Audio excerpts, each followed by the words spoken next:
ওই মুজাহিদ আজম আল্লামা শামসুল হক ফরিদপুরি রহমাতুল্লাহি আলাইহির জীবনের দিকে তাকাইলে দেখা যায় আল্লাহ তাআলার কেমন বড় আশিক ছিলেন। এত বড় আল্লাহ তাআলার আশিক ছিলেন, যখন সে শৈশবের মধ্যে মাত্র মুফাসসির কেরাম তার জীবনী ঘটনার মধ্যে লেখে, যখন তার কেবল 5-6 বছর, ওই সময় আল্লাহ তাআলার এত বড় আশিক ছিলেন, যেটা দেখি আশেপাশের লোকেরা চিন্তা করতেছিলেন যে এই বাচ্চা কিভাবে আল্লাহ তাআলার এত আশিক হয়ে গেল। যে কেমন আশিক তোমরা জানো? ওই ছোট্ট শামসুল হক ফরিদপুরি রহমাতুল্লাহি আলাইহি শৈশবে যখন তার একটু বয়স হলো, সে বুঝতে পারলো যে কোনটা ভালো কোনটা খারাপ। এমন সময় তার পিতা ছিল মসজিদের ইমাম। তার পিতা যখন মসজিদের মধ্যে নামাজ পড়ানোর জন্য চলে যাইতেন, তার সাথে সাথে ওই শামসুল হক ফরিদপুর রহমাতুল্লাহি আলাইহি যেতেন।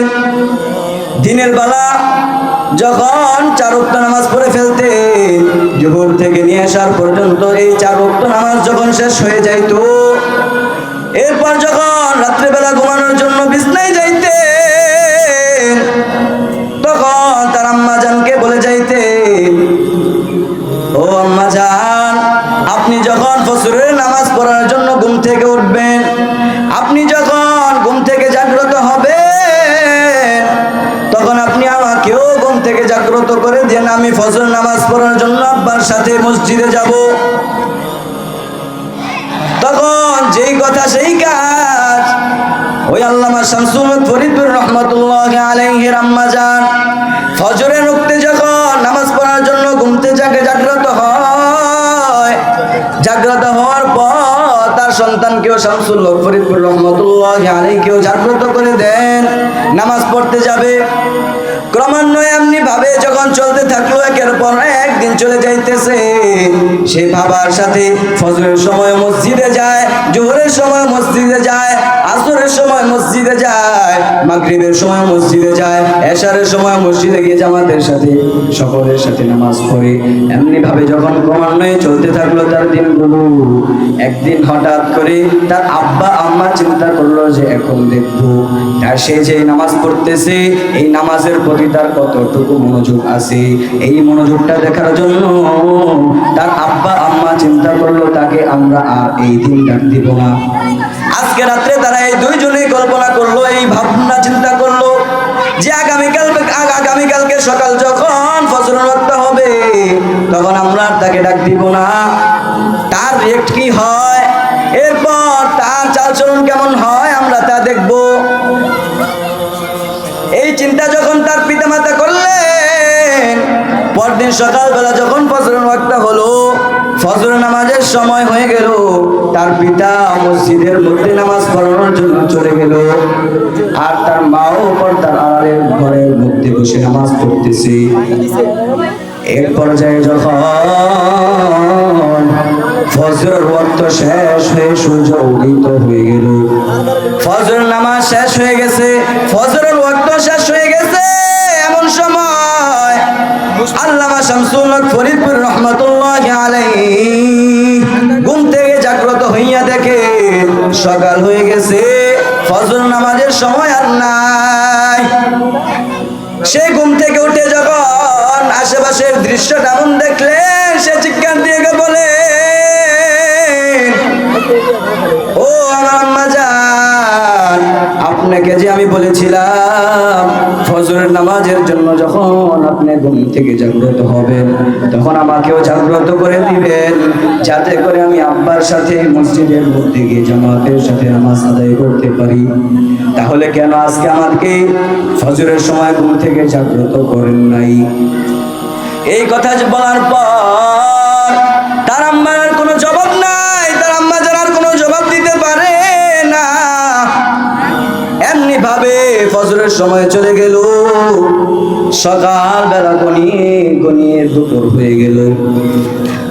আল্লাহর বান্দা মুজাহিদ আযম শামসুল হক ফরিদপুরি রহমাতুল্লাহি আলাইহি সকালবেলা নামাজ না পড়ার কারণে নামাজ না পড়তে পাইরা সকালবেলা নাস্তাও করলেন না।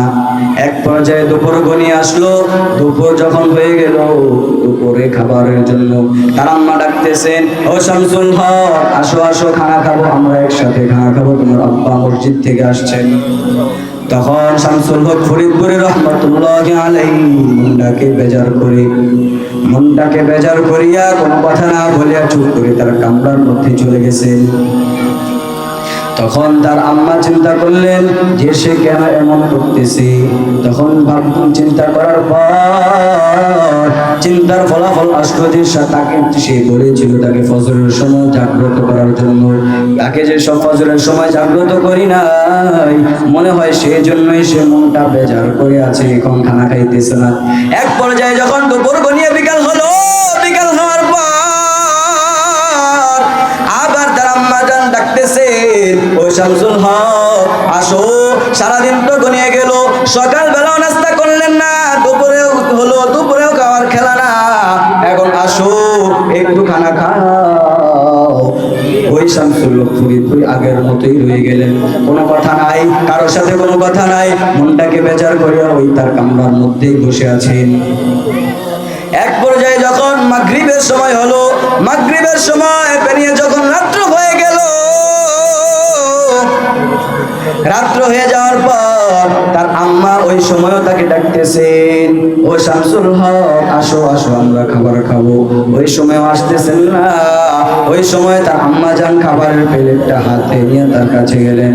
তার কাছে যাওয়ার পর যখন লোকমা দিয়ে তাকে খাওয়াইয়া দিবেন, ওই সময় তাকে সে খাইতেছে না। তখন বলতেছে, তুমি কেন বাবা এমন করতেছো? তখন শামসুল হক ফরিদপুরি রহমাতুল্লাহি আলাইহি বলেন, আমি এমন করতেছি তুমি কি জানো না? আমি যে তোমাকে বলেছিলাম ফজরের সময় আমাকে জাগ্রত করে দিবা, তাহলে কেন তুমি আমাকে ফজরের সময় জাগ্রত করলা না? তুমি যেহেতু আমাকে ফজরের সময় জাগ্রত করো নাই, এজন্যই আমি এমন করতেছি। একটু চিন্তা করে দেখো রে মুসলমান, ওই শামসুল হক ফরিদপুরি রহমাতুল্লাহি আলাইহি আমাদের মতো এত বয়স্ক ছিলেন না, মাত্র কেবল 5-6 বছরের বালক। এত ছোট থাকা সত্ত্বেও তার পিতা মাতার সাথে রাগান্বিত হয়ে গেছে। এর একটাই কারণ আমি আল্লাহ তাআলার ইবাদত করব, তোমরা কেন আমাকে ডাক দাও নাই? তোমরা কেন আমাকে ফজরের সময় জাগ্রত করলেন না? আমি তো আমার আল্লাহর সাথে সাক্ষাৎ করব, আমি তো আল্লাহর সাথে দেখা করব, আমি তো নামাজে দাঁড়াই আল্লাহ তাআলার সাথে কথা বলতাম, তাহলে তোমরা কেন ওই সময় আমাকে জাগ্রত করো নাই? এজন্য আমি তোমাদের সাথে আর কথাও বলবো না, তোমাদের খানাও আমি খাবো না। এই কথা যখন বললেন, আম্মা জানের মন তো নরম নরম, আমরাও জানি আম্মা জানের মন নরম। তখন ওই আম্মা জান কাঁদতে কাঁদতে চোখের পানি ফেলতে ফেলতে বললেন, ও আমার সন্তান শামসুল হক ফরিদপুরি রহমাতুল্লাহি আলাইহি, শামসুল হক ফরিদপুরি রহমাতুল্লাহি আলাইহি। তখন তার আম্মা জান বলতেছে, আমার ভুল হয়ে গেছে, আমাকে ক্ষমা করে দাও, সামনে থেকে আমি এমন করবো না, সামনে থেকে যথা সময়ে প্রতিদিন তোমাকে ফজরের সময় জাগ্রত করে দিব।